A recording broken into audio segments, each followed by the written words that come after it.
Okay, go whenever. Oh, you already hit it? Hello, everyone. This is Gander, and with me is Fnatic MSI TT1, Protoss player, one of my favorite Protoss players to watch, played out here in MLG Anaheim. And I think the word of the day is Infestors. He played and he got knocked out by Destiny in the losers bracket. Can you tell us a little bit about how those games went? Game one, it was on Zalnaga. I forced him to go roaches a little bit earlier, so he didn't have as many infestors going to the late game. So yeah, I just managed to run him over with gateway units. I didn't have enough energy on his infestors to neural all my army. So yeah, that's how I won game one. Game two, it was I went Phoenixes, he went Mulus, but my Phoenix came out a little bit too late, so he killed maybe 10-20 probes.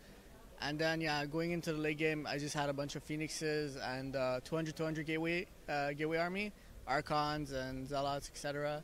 And he just basically had infestors and Zerglings, Banelings. He fungled my Phoenixes, and then he neuraled a few Archons, and he just wiped away my army.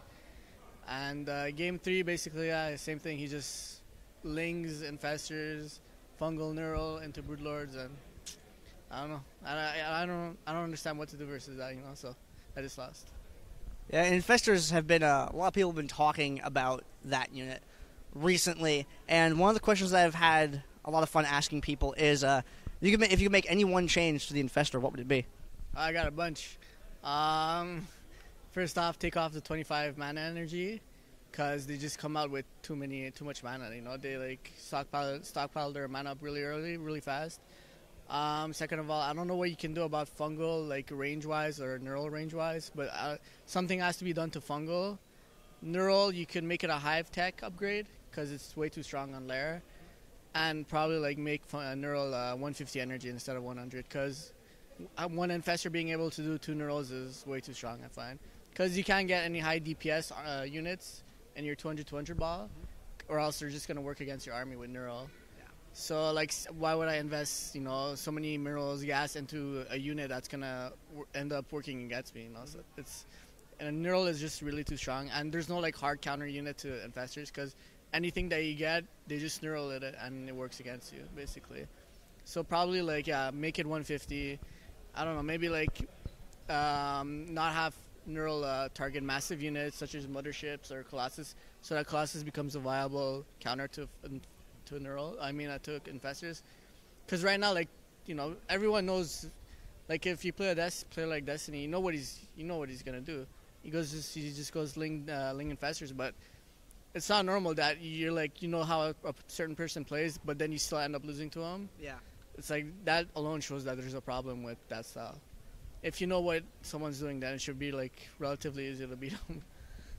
Yeah, the people hear about infestors, and I really like what you say about making it makes your own units an investment that can be used against you. So it makes your own units a liability in some cases.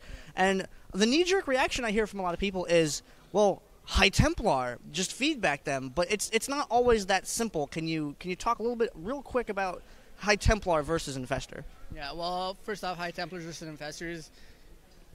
First off, a player like Destiny, he makes maybe 20 infestors. So if you're gonna go High Templars versus infestors, you need close to maybe 10 or 15 High Templars, and that's not it's really gas heavy, and that's not a viable unit composition to go. Because if they just get one fungal off on your Templars, it's they have the unit on lockdown, so you can't do anything with your mana and your energy, as opposed to Templars, you need to feedback every unit single. So it's, I don't know, it's really hard. It's not cost efficient. It's the only viable option, I think, but it's not cost efficient as compared to infestors. Yeah. Now, this is just MLG. You're also involved in another really, really awesome tournament, the North American Star League. You performed really well in Season 1. Almost made the finals of that. There was a tiebreaker round. And coming up now, you're qualified. You're going to be playing in the North American Star League Season 2. First thing I wanted to ask you about that is their production level. From a player in a tournament, how did you feel about the way that they ran that? Well, I didn't get a chance to watch too many games, but the only thing I disliked was sometimes we had to wait a while for our games to start. for example, they'd have a series started and then they wanted us to stay in the lobby until it finished, and then. But I understand like they don't want anyone to be late and stuff. But yeah, that was it was just a little bit annoying. But yeah, altogether like it was ran really well, the tournament. The production level, I know they had some problems in the first 2 weeks, but after that it looked relatively smooth, and yeah, I just can't wait to play in season 2. Right on. Can we expect a repeat performance plus just a little bit more in season 2? Because man, I was real excited at the end of season 1 there. How do you feel about the lineup if you've seen it? Going into the second season. Yeah, I've seen the lineup. It's a lot harder than season 1 because the people that are coming back earned their spots. So like they're the top players from season 1. Plus there's like a lot of Koreans, so it's gonna be really hard. I actually saw my group. It's not released yet, but I have a really, really hard group, so I don't know what I'm going to do about that, but I'm just going to play my best.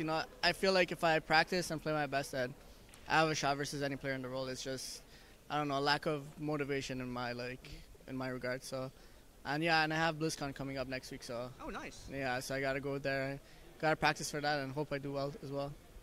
Cool. Do you have any shout-outs, any thank yous, anybody that you'd like to say hi to today? Shout out to Fnatic and all our sponsors, especially MSI. Shout out to all my teammates, especially Rain. He's been doing really good. I think he's in pool play right now. So shout out to Rain. And shout out to all the fans. Thanks for watching. Follow me on Twitter. I am TT1. Yeah, thanks for the interview. Cool. Hey, excellent, TT1. Glad to see you out here, and good luck in season 2. Thank you very much.